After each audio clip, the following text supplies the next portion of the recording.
Espresso Macchiato, por favore, to Mike Butler, Associate Director of Coffee at DMCC here in Dubai. Morning, Mike.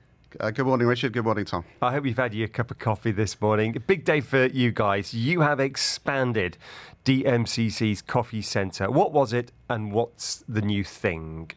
So I'm sure the listeners are familiar with DMCC as the leading free zone for trade in Dubai. But we also have a coffee centre within DMCC, which is a physical location located within Jafsa. And we're a trade support for the coffee industry across the value chain. And within our physical location, which is 15,000 square metres, we've expanded it. We've increased it to include additional office space for our members. So companies that want to trade from Dubai within the coffee space have got a fantastic place to work now. Okay, and we were talking about this earlier. We're not going to dress this up as some massive new expansion of the coffee centre. It's been there a while. You've added some offices. Great, but it's not transformational. It's an incremental increase of the Dubai Coffee Centre. We wanted to talk to you more about what this says about Dubai's place in the coffee world. Reading comments from your colleague Ahmed bin Sulayem, the boss of DMCC, saying coffee is not just commodity, it is integral to the Arab world. Where do we stand, Mike, in Dubai as a global coffee trading hub? So Dubai is increasingly becoming very important for coffee. So for a number of reasons. Firstly, our central location. If you think of where the production of coffee occurs, it's predominantly in South America and predominantly in Asia, and we're slap bang in the middle of that. So trade that wants to move around the world via Dubai makes a lot of sense. We've created a coffee hub within Dubai where we have over 300 members now across the value chain who are interacting with each other on a daily basis, and we're providing them with services from Dubai as well. So if we go down to your coffee centre in Jebel Ali Free Zone, yes, we're just going to see bags and bags of coffee, am I right? You'll see a lot of coffee there. So we do coffee storage, we assist with logistics, we assist with warehousing, but we also have production there as well. So we're roasting and packing coffee on behalf of many brands from around the world to supply the Middle East and North African market.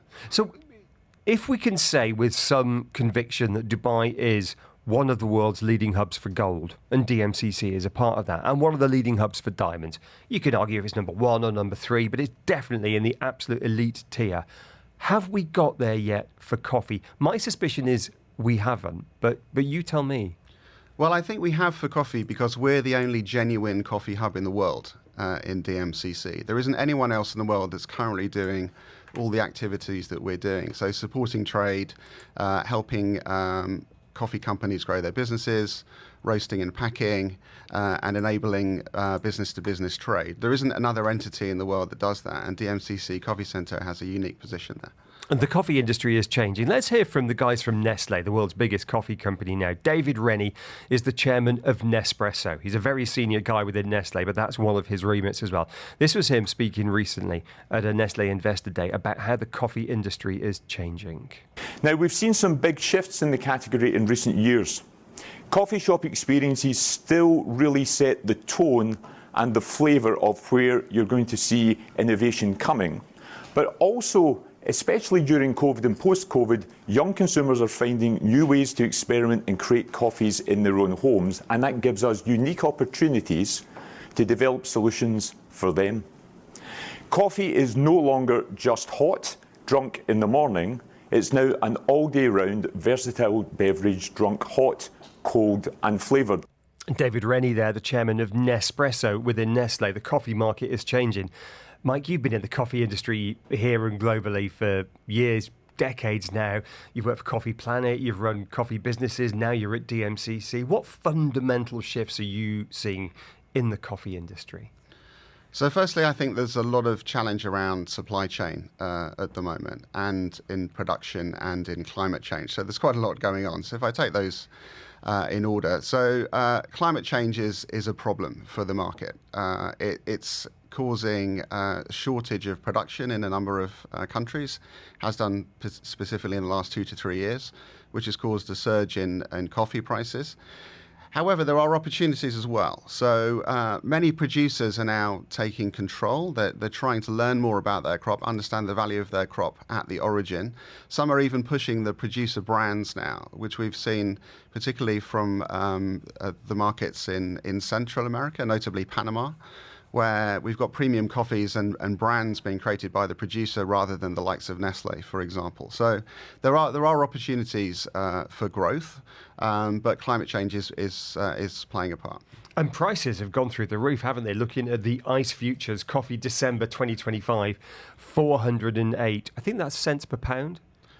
Is it? Well, but it's expressed in dollars per pound. Dollars per pound. Sorry, Yes. dollars per pound, not cents per pound. But it's up fourfold over the past 5 years. Back in 2021, it was about 100. Now it's just over 400. I mean, for any industry, that's a big shift. It's tough. I mean, I started in coffee 10 years ago, and it was a dollar a pound pretty much, and now it's trading at over $4.